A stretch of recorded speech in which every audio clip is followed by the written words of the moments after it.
It's hard to believe, but Uber has actually been around for about 15 years now. And today we're going to be doing a teardown of their original pitch deck that was produced in 2008. I'm going to scan through the deck. I'm going to highlight a few areas that I think they got right and a few that they got wrong. Then I'm going to make a couple of quick fixes. Now, these are not designed to be a complete rewrite of the deck. I'm not trying to do a production pitch deck. What I'm trying to show you is how a couple of minor changes can make a fairly major difference in how a slide communicates. So here's their first slide, and off the bat, I think they did a pretty good job. It communicates the main message very clearly, next generation car service. They use fairly clean visuals throughout.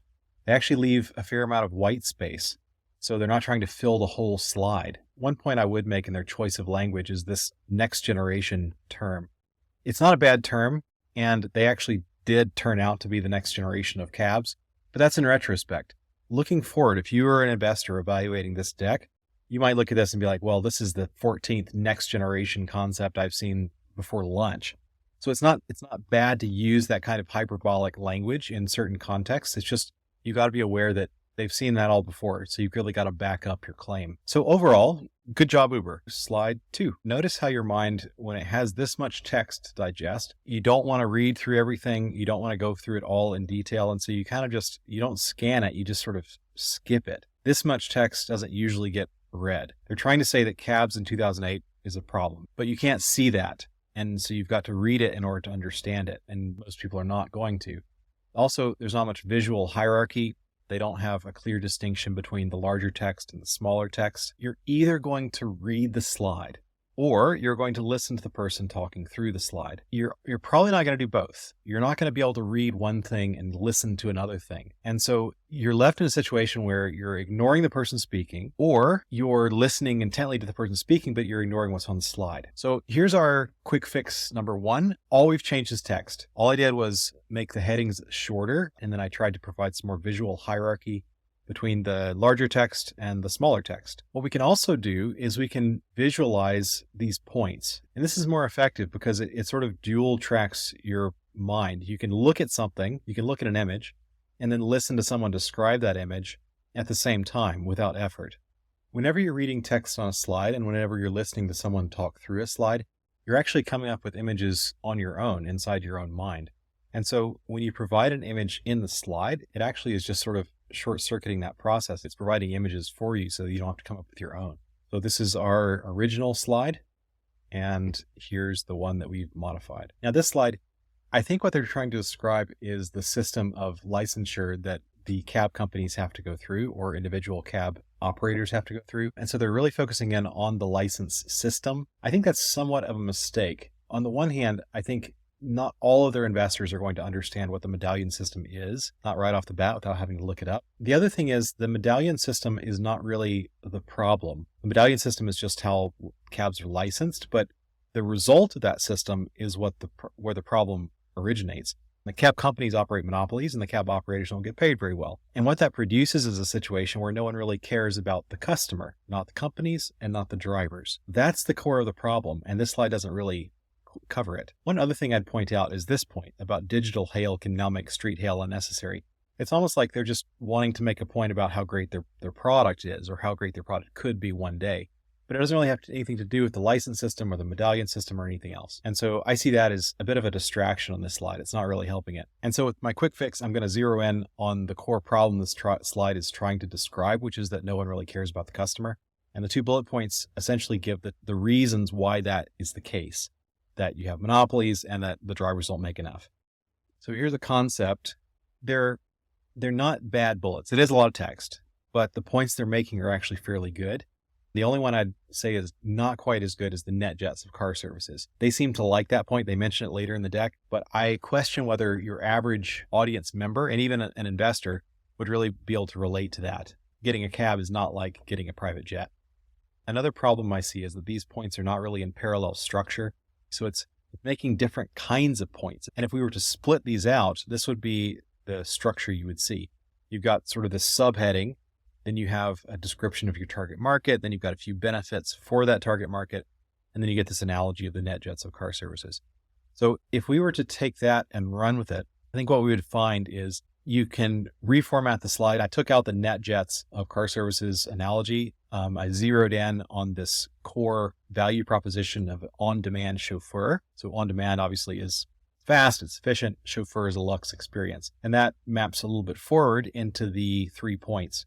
So with cab convenience plus limo luxury, and then the cause effect points that you're making later about the auto dispatch reducing wait times and driver incentives producing happy customers.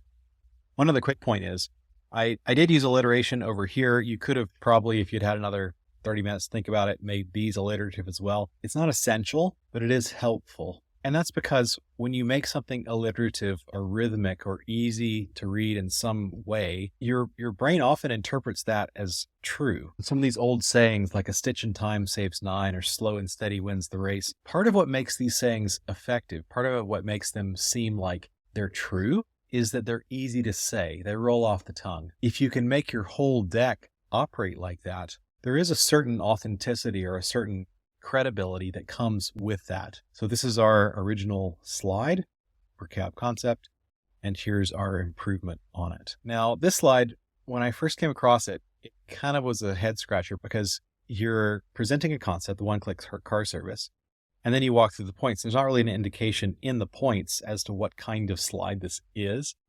And it's actually fairly important to signal to your investor what kind of slide you're presenting, because depending on the type of slide you're walking into, you would expect to find different types of content. It's just like a store. Like if you walk into a grocery store or a dry goods store or a hardware store, you're going to find different products and you're going to expect a different kind of layout. And the expectation determines how quickly or how not quickly you can find what you're looking for. And so if you signal at the outset what kind of slide something is, it actually makes it easier to digest the points on the slide. So we're going to fix this by both visualizing the points as well as telling the viewer right up front what kind of slide it is. It's a how it works slide. You could make this a little bit more of a process, have some connective tissue between the points. You could also have some sub bullets under each point, which would flesh them out a little bit further. The key differentiator slide is a good slide. It's got some really nice points, and I would say that the layout of the points for text is pretty good as well. You could take these and visualize each one, that would make it better, but even as they are, they do a pretty good job. One thing you'll notice is that they do have a separation between the first part of the point and the second part of the point. And that can really help if you're using text because it allows you to focus on just one thing at a time. If you did make them all the same color like they are here, it's much harder to read if you didn't have that separation of the colon or the dash between the two different sections. Likewise, if you were to make it even more distinct between the primary point and the explanation of that and had more visual separation, it would be even easier to scan. One thing that's really interesting is that when you do make this visual hierarchy between different types of content on your slide, you actually increase the probability that they'll read all the way down to the fine print. They may not, but it actually is more likely they'll read the fine print if you provide visual separation versus if everything is at the same level. So here's Uber's operating principles. And, this was 2008. I don't think they even really got going until 2009 or even 2010. And so this to me just feels way too early. I mean, maybe if they were going after a Series A or a Series B or a Series C investment, maybe then you'd want to see some operating principles. But at this point, they've been in business for like 10 minutes. They don't have any people. They don't really have a product. And it feels a little bit premature. It feels like they're trying to be big pants. They're trying to be a real company, and it's not really coming off that well. So I would probably skip the operating principles slide. This slide, I would not skip, but I think you've got to move it back. They've not really thought very deeply about where this slide should go. And so they just threw it in. It's like, wait, we needed to tell them about the geo-aware devices. And so they threw that in, but they should have done that back in the product section. The reason you do that is that every deck needs to have a structure that forms some sort of narrative arc. This is actually a nice slide, and it's nicely laid out and good, clear graphics, lots of white space. No problem with the design of the slide. I think the issue is just the placement of the slide, because if you've got a good slide, but the placement is wrong, what it does is it interrupts the flow of the deck, interrupts the story arc versus adding to it. The same is true of this slide. It's good content. It fleshes out some of the product details. It's just that it got thrown in after a couple of other slides. Now for this slide, it seems like you're pointing out the obvious. It's like, here's all the different ways people use cabs. And I don't think that most people really have to think too hard about how people use cabs. You're not really even pointing out how Uber is changing any of the way people use cabs. You're just saying, here's the way maybe we would be used as well. If you could show that using Uber improves the customer experience for each of these use cases, well, that's different. That's better. But if you're just pointing out a bunch of use cases and you're saying you're going to do the same thing, I don't see how that really helps.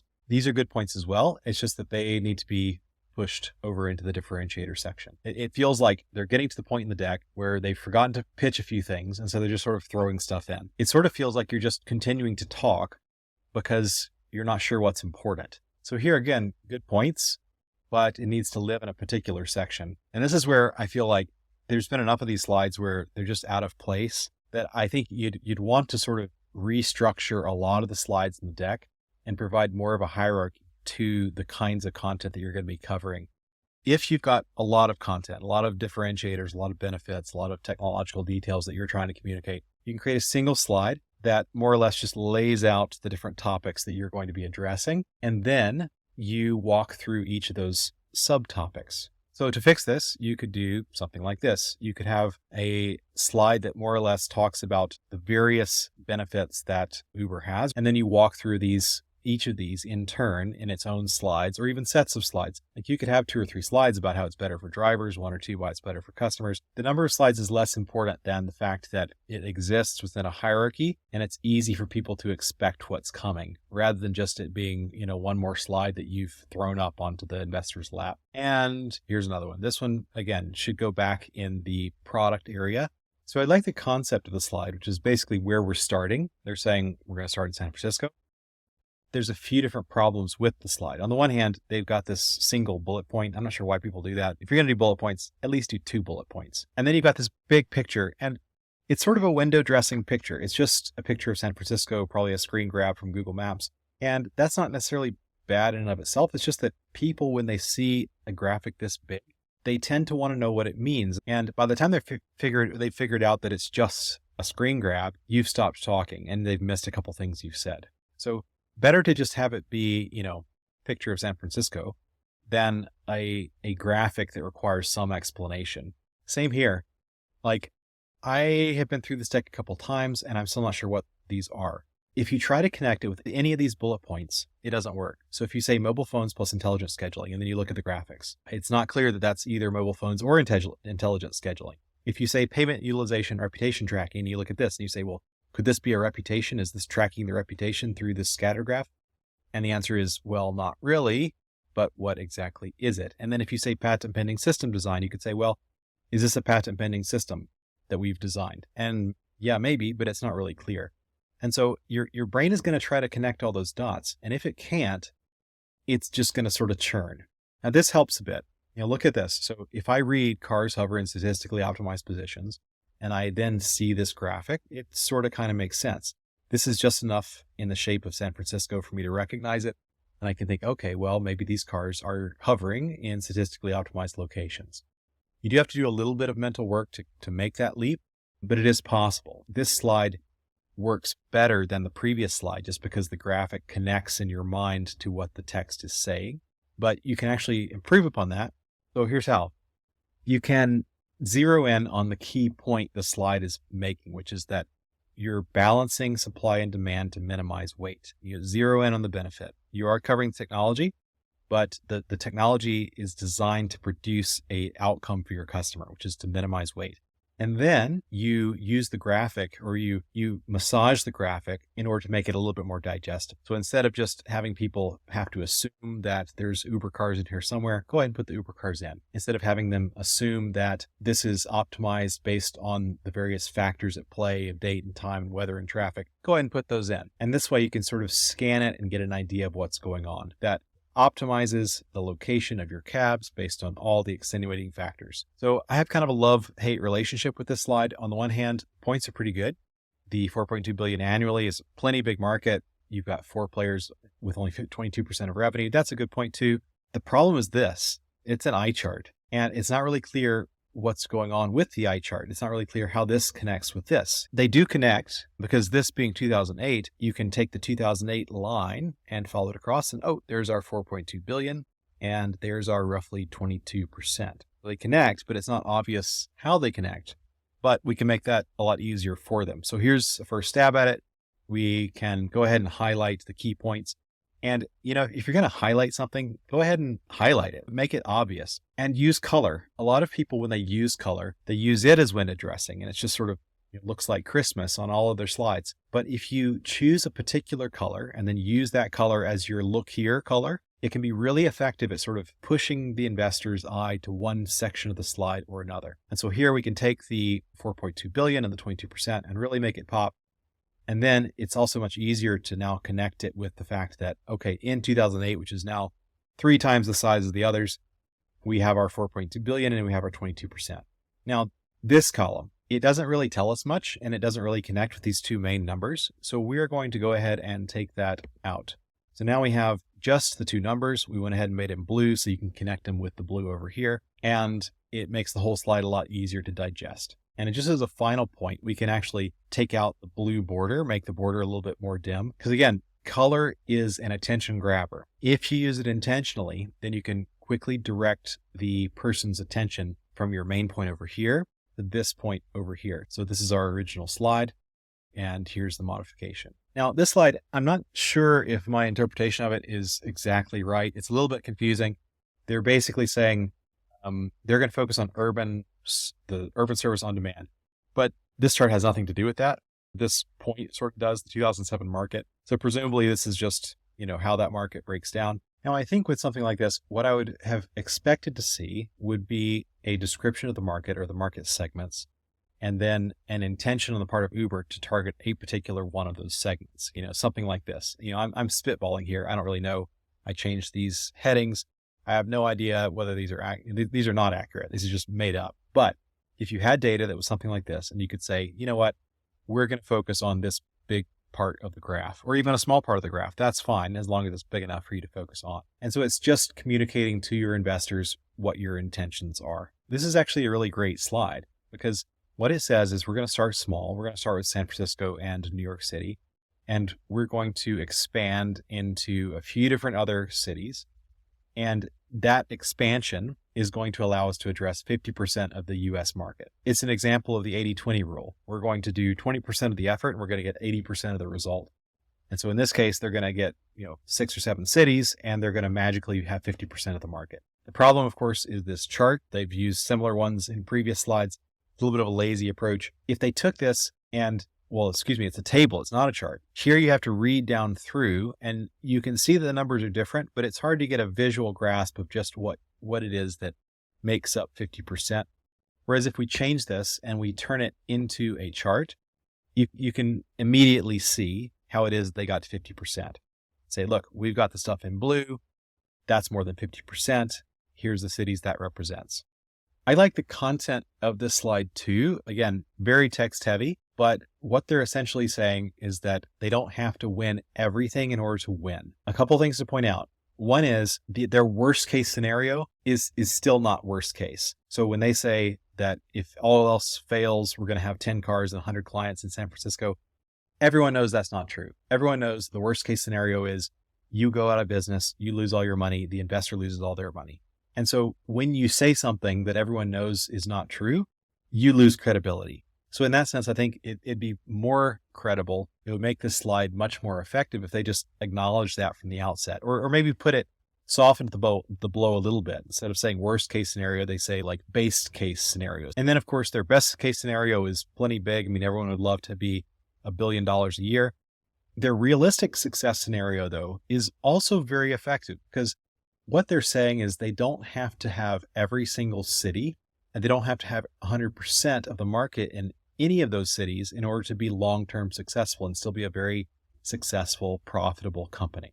And that, if you're an investor, that's very important because while everyone wants to get the $1 billion exit, they at least don't want to lose their money. And it'd be nice to at least make some. And so if they felt like a realistic scenario was that they get a chance for $1 billion and they have a good chance, like a probability that they're going to make money from the investment, that's a very, very strong position to be in.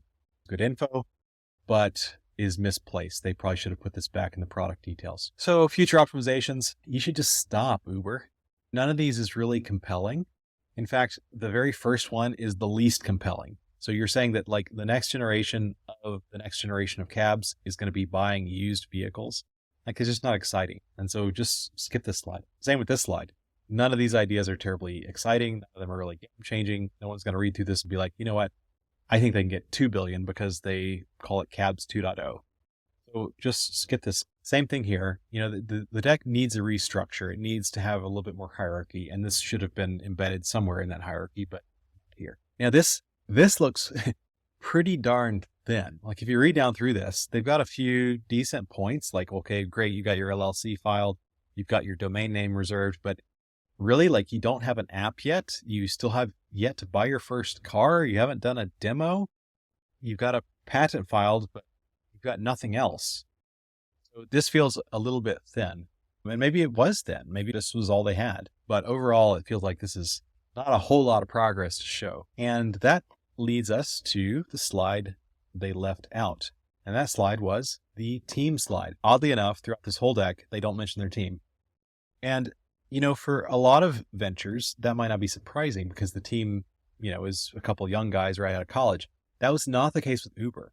Uber was started by Garrett Camp and Travis Kalanick, and both were experienced, successful entrepreneurs. Garrett Camp had founded one of the first social networks called StumbleUpon, or similar to a social network, and then sold it to eBay for $75 million. Travis Kalanick had sold the company as well. These were old hands. In some ways, when I look through the deck, I feel like maybe the reason they didn't have this slide was because they were going to investors they already had connections with, which perhaps explained why the deck was successful, why they were still successful in raising money, even though the deck itself is not, I would say, the greatest deck ever. If you have a good team, you should talk about that team. So that's a teardown of the first deck Uber produced way back in 2008. So what grade would I give them? It's not all bad. They had a good opening. They have a good concept. They were able to clearly communicate how they were different from the existing market and the existing competition. They also had some really good points as you went through. Their differentiation was good. Their description of their technology was not bad. The problem was most of their slides